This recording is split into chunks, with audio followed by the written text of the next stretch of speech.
Hi friends, देश में जब शिक्षा का अधिकार अधिनियम लागू हुआ तो 6 से 14 वर्ष के बच्चों के लिए यह मौलिक अधिकार बन गया।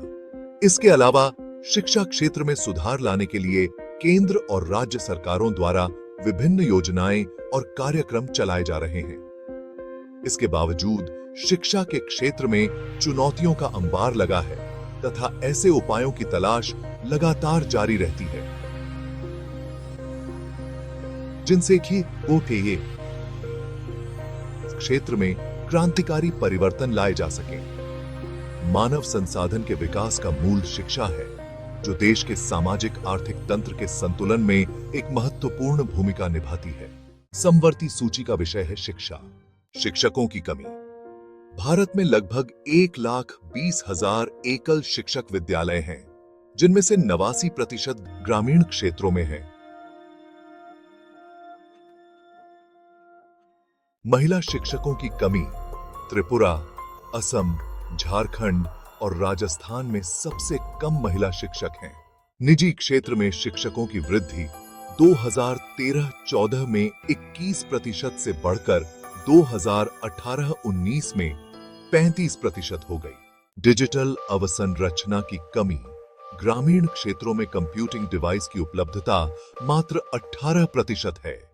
इंटरनेट की पहुंच ग्रामीण क्षेत्रों में केवल 14% स्कूलों में इंटरनेट की सुविधा है। सकल नामांकन अनुपात GER।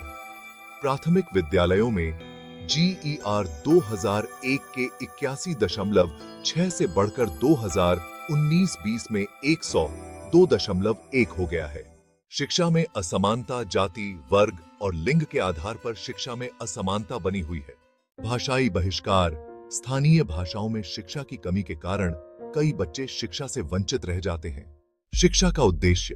अधिकांश बच्चों के लिए शिक्षा का उद्देश्य केवल नौकरी पाना और परिवार का समर्थन करना है।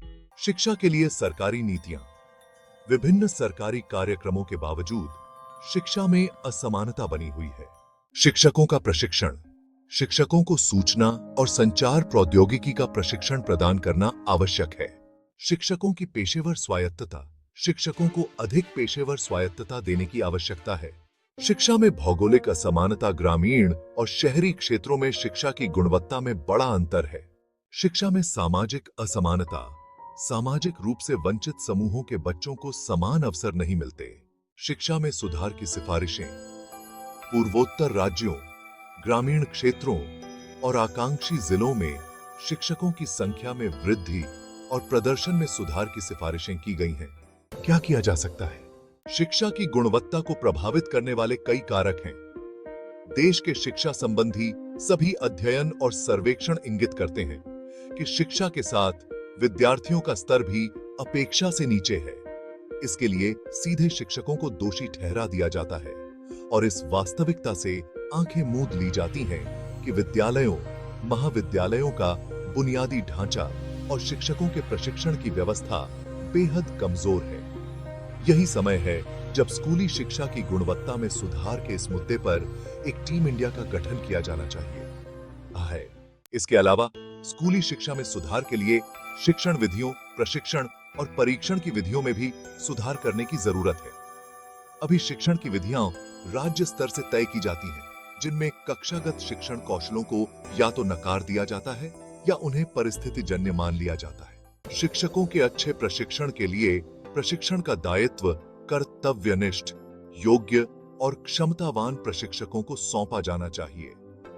शिक्षकों के प्रशिक्षण को प्रभावी बनाने, शिक्षण में नवाचारी पद्धतियों का विकास करने सहित परीक्षण मूल्यांकन की व्यापक प्रविधियां तय कर उन्हें व्यावहारिक स्वरूप में लागू करने की दिशा में कारगर कदम उठाने चाहिए।